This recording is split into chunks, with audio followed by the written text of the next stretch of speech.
Yo, assalamualaikum. Saya Risya dari Purwokerto.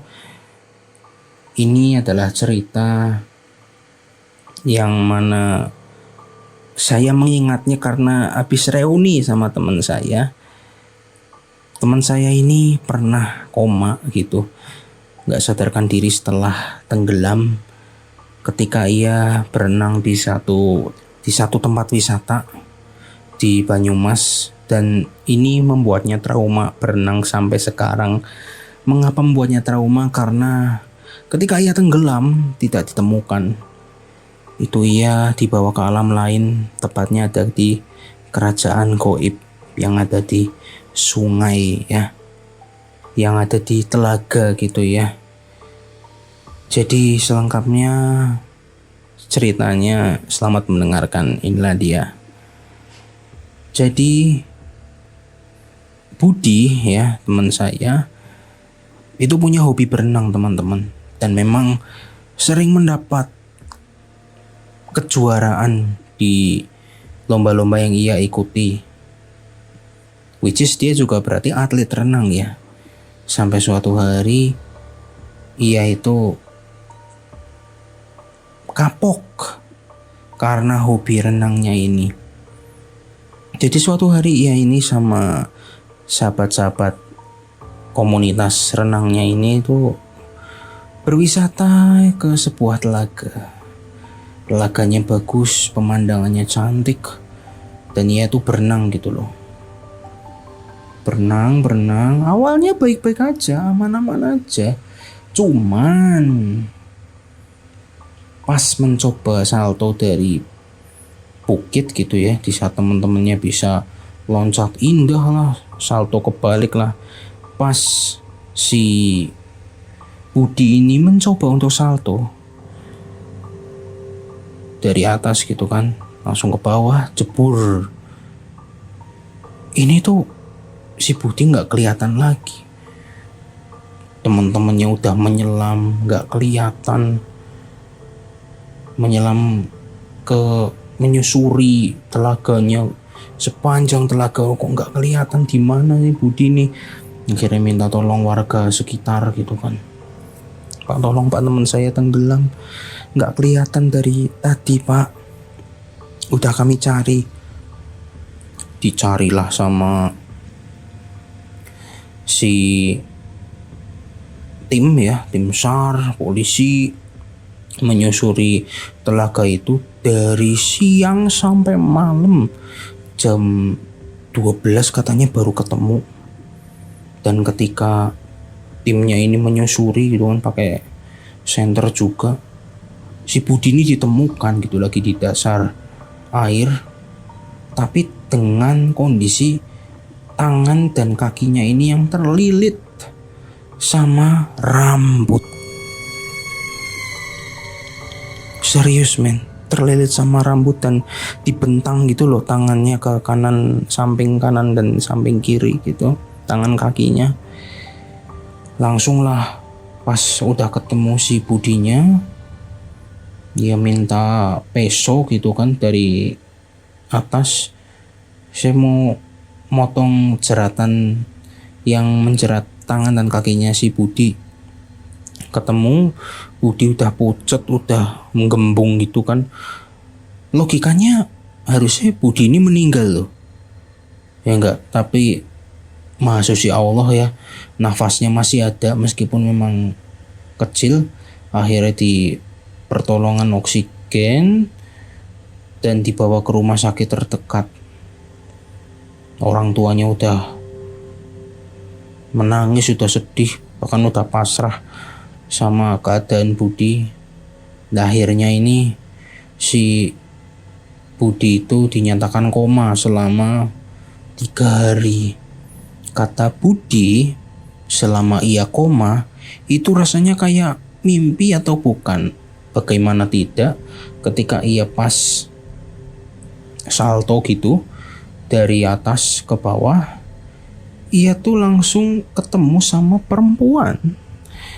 Perempuan ini tuh nggak pakai baju, cuman rambutnya ini tuh, mukanya ini rambut semua gitu loh.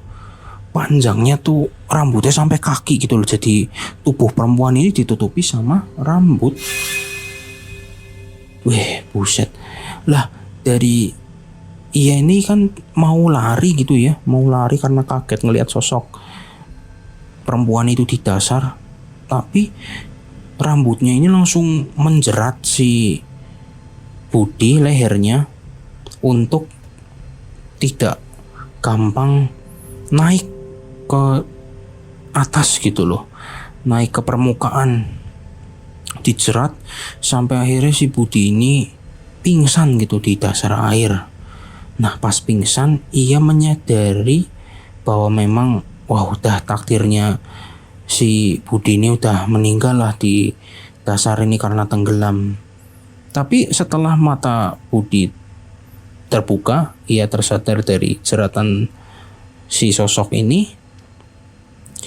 Ia kaget karena ia itu dipapah ya, tahu dipapah nggak kalian? Kayak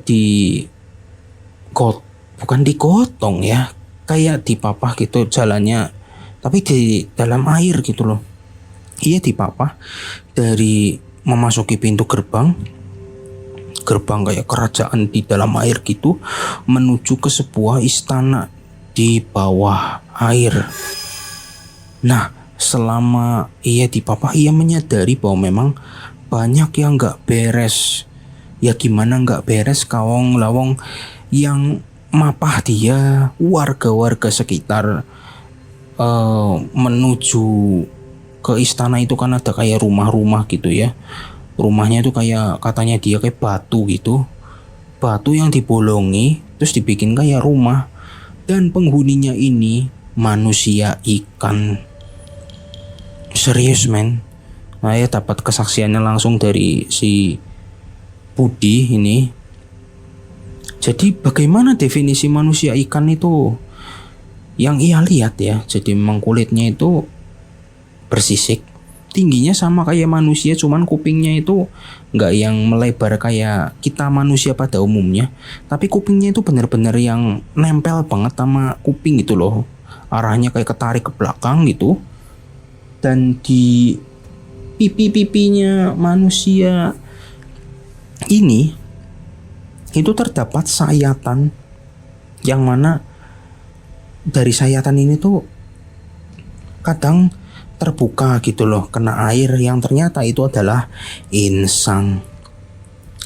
Hidungnya tuh pada kecil-kecil lubangnya, dan matanya ini belo-belo semua gitu loh. Bener-bener yang aduh ini bukan manusia pada umumnya. Di situ ketika ia dipapah menuju ke istana, ia tuh bener-bener mencoba untuk berdoa sebisanya gitu loh. Meskipun dia mengucapkan dalam hati, tapi ternyata si para ajudan yang memapah si Budi ini mengerti gitu loh bahwa ia sedang berdoa. Jadi ajudannya ini galak banget dan bilang, "Diam kamu, jangan berdoa. Salah kamu sendiri.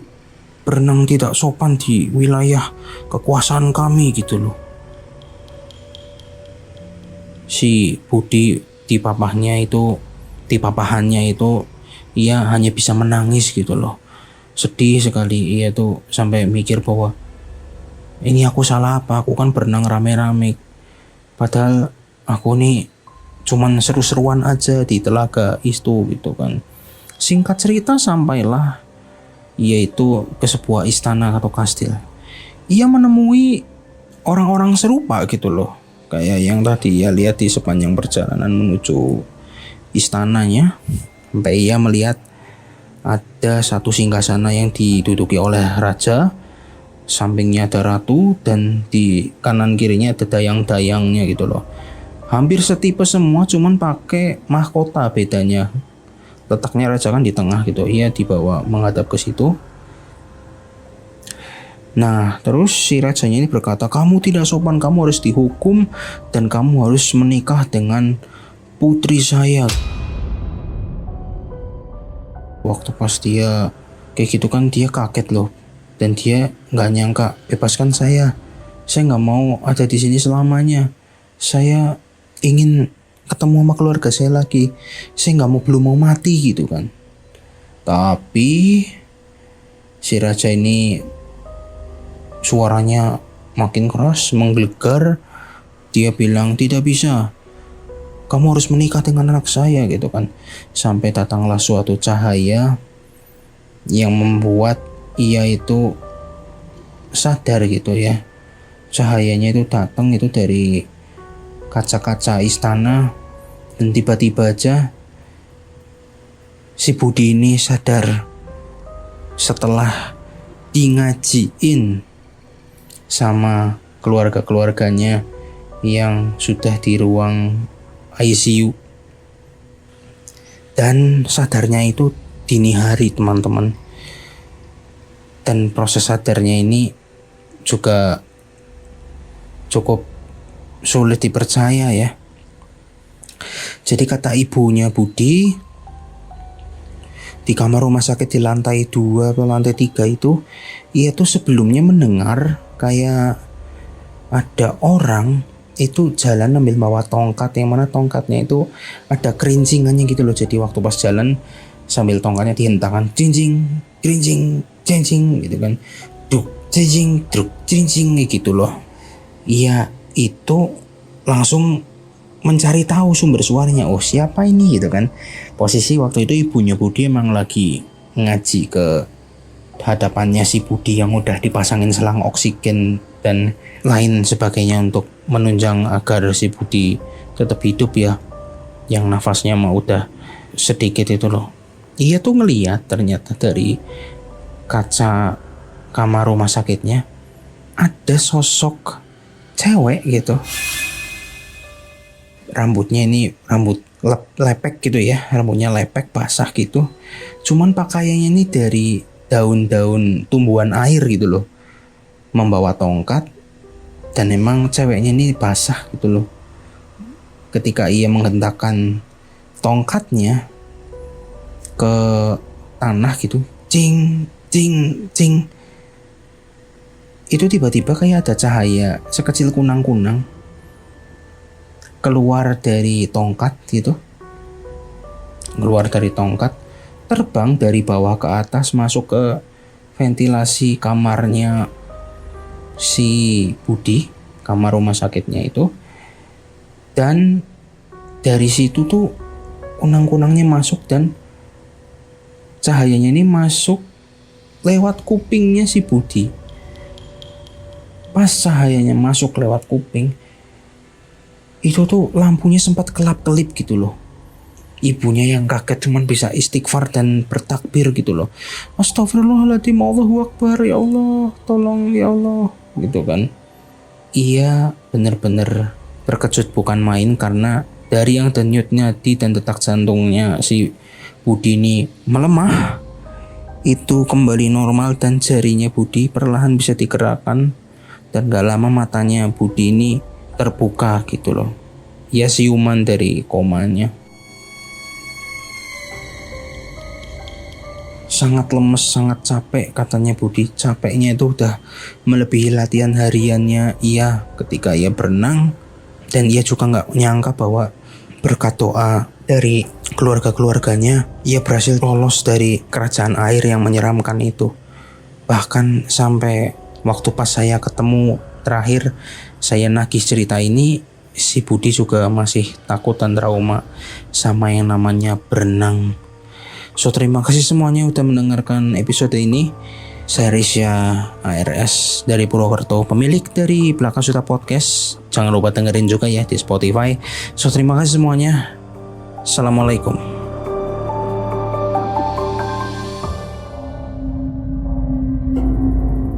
Kamu punya pengalaman horor?